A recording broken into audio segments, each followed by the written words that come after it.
ਅਸਲ ਦੇ ਵਿੱਚ ਜੇਕਰ ਸਵਾਲਾਂ ਦੀ ਗੱਲਬਾਤ ਕੀਤੀ ਜਾਏ ਤਾਂ ਸਵਾਲ ਉਸ ਵਕਤ ਖੜੇ ਹੋ ਗਏ ਜਦੋਂ 27 ਸਤੰਬਰ ਦੇ ਇੱਕ ਰੋਜ਼ਾ ਵਿਧਾਨ ਸਭਾ ਦਾ ਇਜਲਾਸ ਬਾਰੇ ਗੱਲਬਾਤ ਹੋਈ, ਕੈਬਨਿਟ ਵੱਲੋਂ ਹਰੀ ਝੰਡੀ ਮਿਲੀ ਤਾਂ ਉਸ ਤੋਂ ਬਾਅਦ ਰਾਜਪਾਲ ਨੇ ਪੁੱਛਿਆ ਗਿਆ ਕਿ ਆਖਿਰ 27 ਤਰੀਕ ਨੂੰ ਬੁਲਾਏ ਇਜਲਾਸ ਤੇ ਵੀ ਸਵਾਲ ਖੜੇ ਹੋਏ ਤੇ ਇਹ ਵੀ ਕਰ ਦਿੱਤੇ ਗਏ ਸਨ ਕਿ ਸਰਕਾਰ ਇਹ ਤੈਅ ਕਰੇ ਕਿ ਕਿਹੜੇ ਸੰਸਦੀ ਕਾਰਜ ਦੇ ਲਈ ਸੈਸ਼ਨ ਬੁਲਾਇਆ ਜਾ ਰਿਹਾ ਹੈ। ਰਾਜਪਾਲ ਨੇ ਪੁੱਛਿਆ ਪਹਿਲਾਂ ਲੈਜਿਸਲੇਟਿਵ ਬਿਜ਼ਨਸ ਦਾ ਵੇਰਵਾ ਦਿੱਤਾ ਜਾਵੇ। ਸੋ ਰਾਜਪਾਲ ਨੇ ਇਹ ਪੁੱਛਿਆ ਕਿ ਸਭ ਤੋਂ ਪਹਿਲਾਂ ਜਿਹੜਾ ਤੁਸੀਂ ਇੱਕ ਰੋਜ਼ਾ ਸੈਸ਼ਨ ਸੱਦਿਆ ਤੇ ਉਸ ਤੇ ਲੈਜਿਸਲੇਟਿਵ ਬਿਜ਼ਨਸ ਦਾ ਵੇਰਵਾ ਦਿੱਤਾ ਜਾਵੇ। ਸੋ ਦੱਸਦੀਏ ਕਿ ਰਾਜਪਾਲ ਨੇ ਆਮ ਆਦਮੀ ਪਾਰਟੀ ਵੱਲੋਂ ਹੁਣ 27 ਤਰੀਕ ਨੂੰ ਜਿਹੜੇ ਬੁਲਾਏ ਇਜਲਾਸ ਤੇ ਸਵਾਲ ਖੜੇ ਕਰਦੇ ਆ ਇਹ ਪੁੱਛਿਆ ਕਿ ਸਰਕਾਰ ਤੈਅ ਕਰੇ ਕਿ ਕਿਹੜੇ ਸੰਸਦੀ ਕਾਰਜ ਦੇ ਲਈ ਸੈਸ਼ਨ ਬੁਲਾਇਆ ਜਾ ਰਿਹਾ ਹੈ।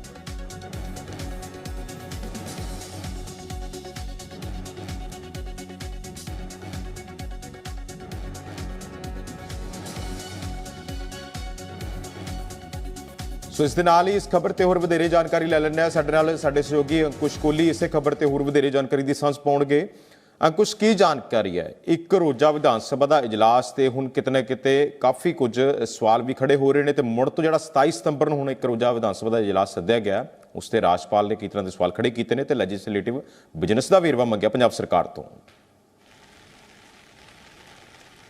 हाँ बिल्कुल गुरप्रीत, पहले तो असं गल करांगे चाहे इस वे जी बारिश हो रही है उस नाल मौसम कुछ जोड़ा है सर्द हो गया है पंजाब का, लेकिन जिस तरह पहला एक प्रपोज सैशन सीगा वो रद्द होया, उस तो बाद हुण एक होर प्रपोज सैशन है जो 27 तरीक नूं वो होवेगा या नहीं, ये अटकलां नाल जिहड़ा है पंजाब की सियासत का माहौल जिहड़ा है जरूर गरमा रहा है लगातार। तो जिस तरह 27 तरीक का प्रपोज किया गया सैशन कैबिनेट वालों सरकार वालों, तो उस तो बाद हुण जिस तरह कल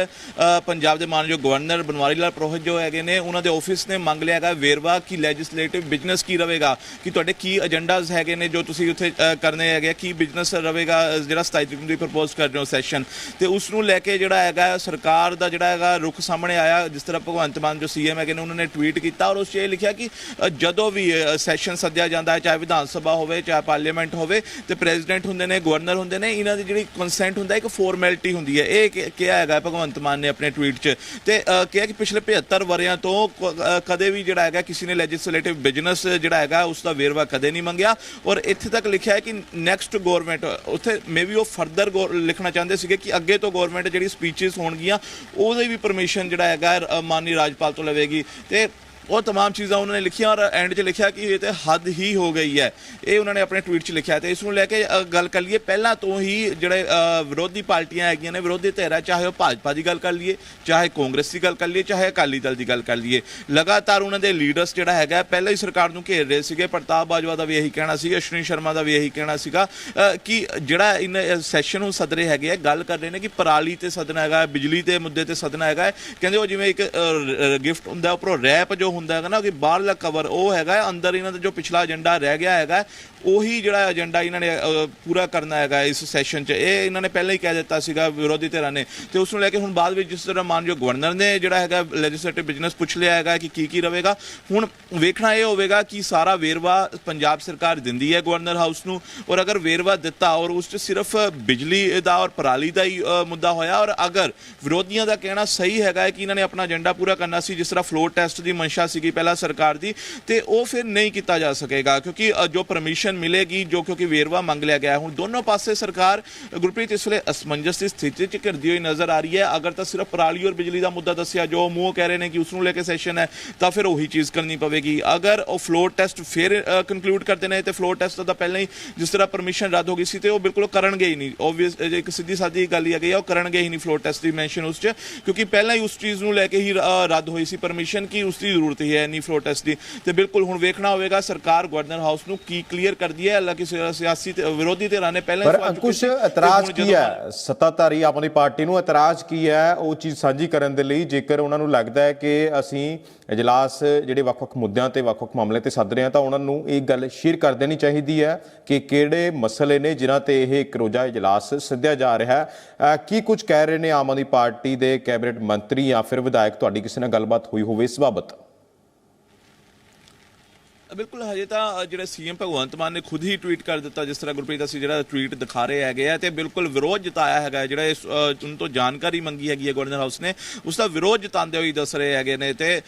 ਸਾਫ਼ ਉਹਨਾਂ ਨੇ ਕਿਹਾ ਹੈਗਾ ਕਿ ਅੱਗੇ ਤੋਂ ਅਸੀਂ ਸਪੀਚ ਇੱਕ ਤੰਜ ਕੱਸਦੇ ਹੋਏ ਕਿਹਾ ਕਿ ਅੱਗੇ ਤੋਂ ਜਿਹੜੀਆਂ ਸਪੀਚਸ ਹੋਣਗੀਆਂ ਉਸ ਦੀ ਵੀ ਪਰਮਿਸ਼ਨ ਲਿਆ ਕਰਾਂਗੇ, ਹੱਦ ਹੋ ਗਈ ਹੈ। 75 ਵਰਿਆਂ ਤੋਂ ਕਿਸੇ ਨੇ ਜਿਹੜਾ ਅੱਜ ਤੱਕ ਜਿਹੜਾ ਨਹੀਂ ਮੰਗਿਆ ਵੇਰਵਾ, ਤੇ ਹੁਣ ਉਹੀ ਸਵਾਲ ਹੈਗਾ ਕਿ ਵੇਰਵਾ ਦਿੱਤਾ ਜਾਵੇਗਾ ਜਾਂ ਨਹੀਂ ਦਿੱਤਾ ਜਾਵੇਗਾ। ਇੱਥੇ ਸਰਕਾਰ ਕੋਈ ਅੜੀਅਲ ਰੁਖ ਅਪਣਾਵੇਗੀ ਜਾਂ ਜਿਸ ਤਰ੍ਹਾਂ ਮੰਗਿਆ ਗਿਆ ਹੈਗਾ ਲੈਜਿਸਲੇਟਿਵ ਬਿਜ਼ਨਸ ਦਾ ਵੇਰਵਾ ਉਹ ਦੇ ਦਿੱਤਾ ਜਾਵੇਗਾ। ਤੇ ਹੁਣ ਇਸ ਨੂੰ ਲੈ ਕੇ ਜਿਹੜਾ ਹੈਗਾ ਹੋਰ ਅੱਗੇ ਜਿਹੜਾ ਹੈਗਾ ਪ੍ਰਤੀਕਰਮ ਸਰਕਾਰ ਦੇ ਹੋਰ ਵੀ ਆ ਸਕਦੇ ਨੇ। ਹਜੇ ਤਾਂ ਸਿਰਫ ਸੀਐਮ ਭਗਵੰਤ ਮਾਨ ਦਾ ਹੀ ਟਵੀਟ ਆਇਆ ਹੈਗਾ। ਤੇ ਬਿਲਕੁਲ ਜਿਸ ਤਰ੍ਹਾਂ ਪਹਿਲਾਂ ਹੀ ਵਿਰੋਧੀ ਧਿਰ ਸਵਾਲ ਚੁੱਕ ਰਹੇ ਸੀਗੇ, ਔਰ ਆਮ ਆਦਮੀ ਪਾਰਟੀ ਨੇ ਪਿਛਲੇ ਜਦੋਂ ਸੈਸ਼ਨ ਰੱਦ ਹੋਇਆ ਪਰਮਿਸ਼ਨ ਵਾਪਸ ਲਈ ਗਈ, ਉਸ ਵੇਲੇ ਜਿਹੜਾ ਗਵਰਨਰ ਹਾਊਸ ਤੇ ਸਵਾਲ ਚੁੱਕਦੇ ਸੀਗੇ ਕਿ ਪੋਲੀਟੀਕਲ ਤਰੀਕੇ ਨਾਲ ਸਾਡੇ ਨਾਲ ਕੀਤਾ ਜਾ ਰਿਹਾ, ਰੰਜਿਸ਼ ਕੀਤੀ ਜਾ ਰਹੀ ਹੈਗੀ ਹੈ, ਬੀਜੇਪੀ ਦੇ ਲੀਡਰਸ ਕਾਂਗਰਸ ਦੇ ਲੀਡਰਸ ਤੇ ਕਿਹ ਤੇ ਕੀਤਾ ਜਾ ਰਿਹਾ। ਇਵਨ ਬੀਜੇਪੀ ਔਰ ਕਾਂਗਰਸ ਤੇ ਮਿਲੇ ਹੋਣ ਦੇ ਆਰੋਪ ਬੀਜੇਪੀ ਕਾਂਗਰਸ ਦੋਨਾਂ ਪਾਰਟੀਆਂ ਤੇ ਲਗਾਤੇ ਸੀਗੇ ਕਿ ਆਪਰੇਸ਼ਨ ਲੋਟਸ ਤੇ ਦੋਨੋਂ ਪਾਰਟੀਆਂ ਇਕੱਠੀਆਂ ਖੜੀਆਂ ਹੋਈਆਂ ਦਿਸ ਰਹੀਆਂ ਹੈਗੀਆਂ ਨੇ। ਤੇ ਬਿਲਕੁਲ ਜਿਸ ਤਰ੍ਹਾਂ ਏਜੰਡਾ ਸੀਗਾ ਸਰਕਾਰ ਦਾ ਫਲੋਰ ਟੈਸਟ ਕਰਵਾਉਣ ਦਾ, ਤੇ ਵਿਰੋਧੀ ਧਿਰਾਂ ਦਾ ਕਹਿਣਾ ਸੀਗਾ, ਕਾਂਗਰਸ ਪਾਰਟੀ ਦਾ ਖਾਸ ਤੌਰ ਤੇ ਕਹਿਣਾ ਸੀ ਕਿ ਇਹਨਾਂ ਦੇ ਕੁਝ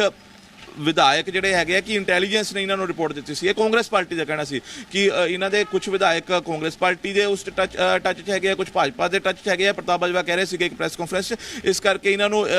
ਡਰ ਹੈਗਾ ਕਿਤੇ ਨਾ ਕਿਤੇ ਇਹੋ ਜਿਹਾ ਕੁਝ ਹੋਵੇ ਨਾ, ਇਸ ਕਰਕੇ ਕਿ 6 ਮਹੀਨੇ ਤੱਕ ਸਰਕਾਰ ਸਥਿਰ ਰਹੇ, ਇਸ ਕਰਕੇ ਫਲੋਰ ਟੈਸਟ ਕਰਵਾਉਣਾ ਚਾਹੁੰਦੇ ਨੇ। ਔਰ ਜਦਕਿ ਜਿਹੜੇ ਅਗਰ ਗੱਲ ਕੀਤੀ ਜਾਵੇ additional solicitor general of India ਨਾਲ ਜਦ ਅਸੀਂ ਗੱਲ ਕੀਤੀ ਸੀ, ਉਹਨਾਂ ਦਾ ਕਹਿਣਾ ਸੀ ਕਿ 3 ਕੰਡੀਸ਼ਨਸ ਜੋ ਬਣਦੀਆਂ ਹੈਗੀਆਂ ਨੇ ਫਲੋਰ ਟੈਸਟ ਕਰਵਾਉਣ ਲਈ ਉਹ ਬਣੀਆਂ ਨਹੀਂ ਸੀਗੀਆਂ ਪਿੱਛੇ, ਇਸ ਕਰਕੇ ਉਹਨਾਂ ਤੋਂ ਜੋ ਸਲਾਹ ਮੰਗੀ ਗਈ ਸੀ ਉਹਨਾਂ ਨੇ ਗਵਰਨਰ ਹਾਊਸ ਨੂੰ ਦੇ ਦਿੱਤੀ ਸੀਗੀ। ਤੇ ਫਿਰ ਉਸ ਤੋਂ ਬਾਅਦ ਵਿਰੋਧੀ ਧਿਰਾਂ ਦਾ ਕਹਿਣਾ ਸੀਗਾ ਕਿ ਇਹਨਾਂ ਦਾ ਮਨਸ਼ਾ ਫਿਰ ਵੀ ਉਹੀ ਹੈਗੀ ਹੈ ਕਿ ਫਲੋਰ ਟੈਸਟ ਕਰਵਾਉਣੇ ਹੈਗੇ, ਆਪਰੇਸ਼ਨ ਲੋਟਸ ਦੀ ਗੱਲ ਕਰਨੀ ਹੈ, ਉਸ ਨੂੰ ਲੈ ਕੇ ਹੀ ਜਿਹੜੀ ਨਿੰਦਾ ਕਰਨੀ ਹੈਗੀ ਕਿ ਪਿਛਲਾ ਕਿਸ ਤਰ੍ਹਾਂ ਕਿਉਂ ਰੱਦ ਕੀਤਾ ਗਿਆ, ਪਿਛਲਾ ਜਿਹੜਾ ਸਾਡੀ ਪਰਮਿਸ਼ਨ ਕਿਉਂ ਨਹੀਂ ਦਿੱਤੀ ਗਈ, ਪਰਮਿਸ਼ਨ ਕਿਉਂ ਰੱਦ ਕੀਤੀ ਗਈ, ਕਿ ਉਹੀ ਗੱਲਾਂ ਇਹਨਾਂ ਨੇ ਸੈਸ਼ਨ ਰੱਖਣੀਆਂ ਹੈਗੀਆਂ। ਤੇ ਹੁਣ ਜਿਸ ਤਰ੍ਹਾਂ ਵੇਰਵਾ ਠੀਕ ਹੈ ਅੰਕੁਸ਼, ਇਸ ਖਬਰ ਤੇ ਤੁਹਾਡੇ ਕੋਲੋਂ ਅਪਡੇਟ ਲੈਂਦੇ ਰਹਾਂਗੇ। ਫਿਲਹਾਲ ਦੇ ਲਈ ਤੁਹਾਡਾ ਸ਼ੁਕਰੀਆ ਅਦਾ ਕਰਨਾ ਚਾਹੁੰਦੇ ਹਾਂ, ਤੁਹਾਡਾ ਧੰਨਵਾਦ ਕਰਨਾ ਚਾਹੁੰਦੇ ਹਾਂ।